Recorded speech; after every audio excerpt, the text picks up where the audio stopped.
This comparison video between the Insta360 GO Ultra and the DJI Pocket 3, it's a really interesting one, especially because these two cameras take completely different approaches to portability and design. But I'm going to walk you through the key differences and show you how the footages compare, and also help you decide which one fits your shooting style better. Well, I already know which one I prefer, and at the end of the video, I'll tell you exactly why and which one it is. Now, considering how powerful the GO Ultra is for its size and how cinematic the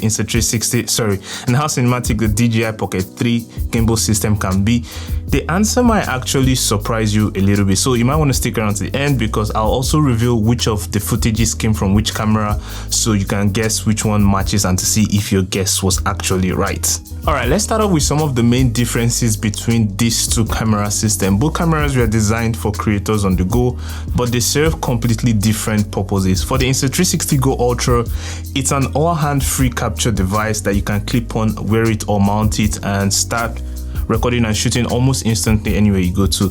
But I really like how really small and tiny it is, and you literally forget it is there. It doesn't really give you any form of fatigue. But the DJI Osmo Pocket 3, on the other hand, is a mini cinematic kind of camera rig, because it's built with that 3-axis gimbal control and gives you control over both your panning, tilting, framing, and even tracking. So your videos kind of come out a little bit smoother, like if you're using handheld with this, and cinematic just straight out of the camera.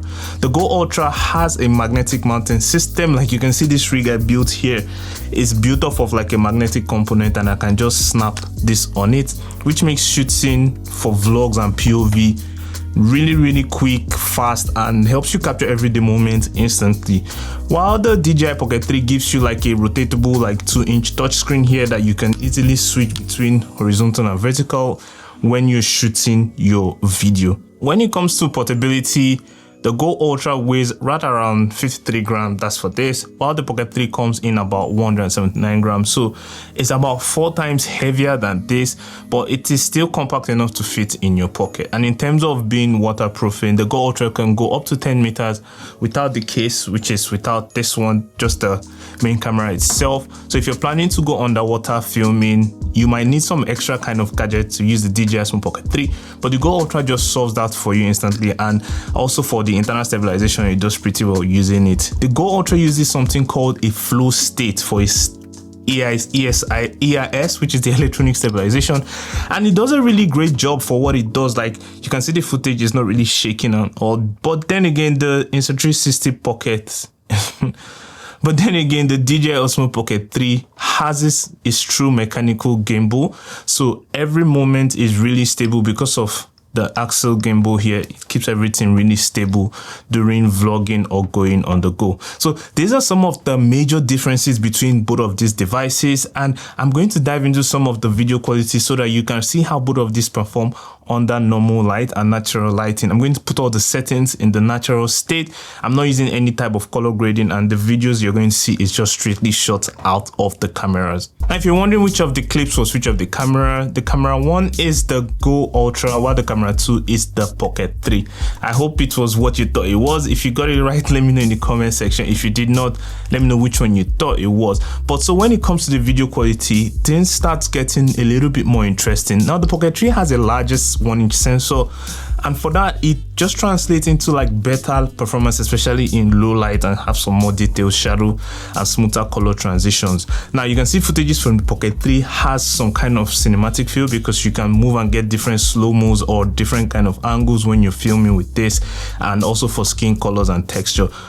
While the DJI GO Ultra, on the other hand, uses that 1.28-inch sensor. It's a little bit smaller, but it is super impressive for the size. Now, this also delivers crisp 4K feature video with that Insta360 active HDR mode, and also its flow state stabilization. It handles motion really well. The colors are bright outside, they're very vibrant.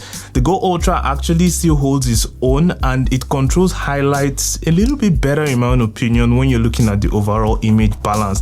But when it comes to low light, you might start noticing some little differences with these two devices, and we're going to talk into how both of them handles this in low light. Now, you should also know that the DJI Osmo Pocket 3 has that 10-bit D-Log with it, so which means you can take it and color grade it in post. I don't necessarily use it all the time. I mean, I started using it a while back, but I've noticed that I don't really like how it color grades perfectly for my own opinion, and I rather use my ZVE one if I want to shoot in log, or I just use the natural mode straight from the camera.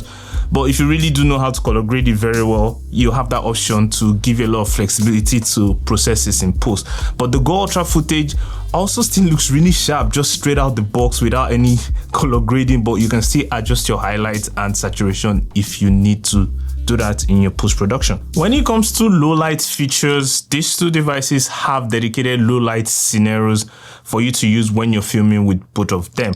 Now, where the difference is in how they handle the skin texture in both low light. For the Insta360 GO Ultra, it has a mode called the Pure Video mode, which is designed to automatically brighten some of the darker scene, and it does a decent job in cleaning and reducing noise, but you still notice that the skin texture, it's altered a little bit because of, you know, how much processing is putting in to make those darker footages bright. It is something that you expect, but the videos still look really vibrant and I still love it. But for the DJI Osmo Pocket 3, it has its own larger 1-inch sensor, and it also has a dedicated low light mode that also helps brighten up the images. But if you're mostly shooting outdoors in bright settings, the Go Ultra really performs very well, and you're going to see those vibrant colors. Now, some of these things I've been mentioning, you might still be wondering how are the accessories and which of them would you actually pick.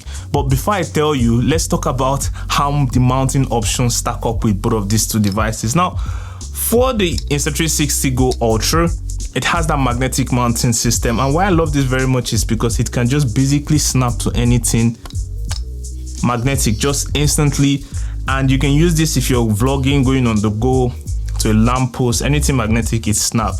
For the DJI Osmo Pocket 3, it does not have that built in. You have to get some other accessories whereby you can now kind of build the rig and then attach this to it and have a magnet to it. I have that video somewhere in the channel. I'll leave that link if you want to build like a mounting accessory for it. But what that does is it packs more weight to the DJI Osmo Pocket 3, and then also because of how fragile the gimbal system is, a lot of people have damaged their DJI Osmo Pocket 3. You can't really do as much activities you want to do as compared to the Insta360 Ultra. Like, I've taken this golfing and put them in the golf hole, hit it with a golf ball. You can't necessarily do that with the DJI Pocket 3 because of that gimbal system. So you might want to decide which one you want to go with at that. But if you want to record truly POV videos, there's a magnetic accessory that comes with the Insta360 Ultra that you can just attach and wear it on your chest. You can have that on you all day without really having some weight. You can also kind of mount the DJI Osmo Pocket 3 with a magnetic strap to your chest, but like I said, it will need you adding so many other accessories, and it's just going to be a lot more heavier and more awkward when you're moving forward with it. For battery, both of these devices charge with USB-C. The DJI Osmo Pocket 3 has an attachable battery that comes with it, and it also has longer battery accessories if you want to get that.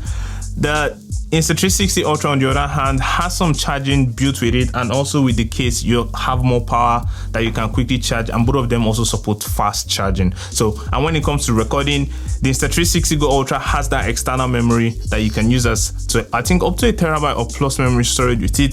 The DJI also has that external memory storage, so both of them have that locked in, but the Insta360 GO Ultra has no internal storage, so you need that memory card to actually start working with it. Alright, so at the beginning I said I'll tell you which one I'll pick, and honestly, it comes down to how you plan on using both of these devices. So if I'm grabbing a camera and I just want to capture something fast, document a day, or use it for quick vlogging POV shots without thinking of it too much, honestly, I'm going to be leaning to the Insta360 GO Ultra just because of how lightweight and easy this is to use. When I went for the Best Buy Creator Catalyst, thanks Best Buy for inviting me to that, I instantly went with the Insta360 GO Ultra because I just strapped it on my chest. It was easy to get footages. I could attach them to anything magnet, and I wasn't really scared of damaging it because it is actually quite a rugged device.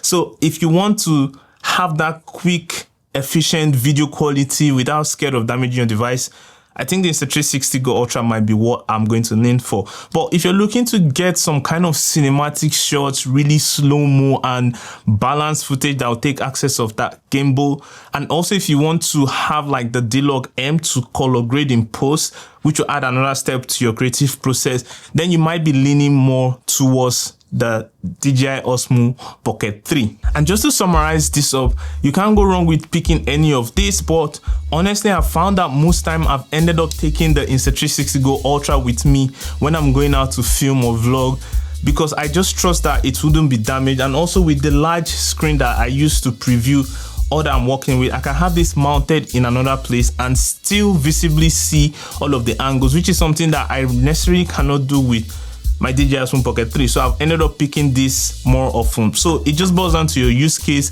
and how you'd like to use them. Now I have dedicated videos on both of these devices if you like to see them in their own natural element, whereby I've broken down each of their specs for you to truly deep dive and see how they work for you. You can have that in the channel and check that out. And while you're there, don't forget to like and subscribe to the channel to keep us going. Thanks so much for your support. But let me know finally in the comments, after you've seen both of the footages, which ones look better to you, which one would you end up picking, and which of these two devices, if you had no choice to pick only one, would you end up going for? That's it for today, and I'll see you in the next video, guys. Peace.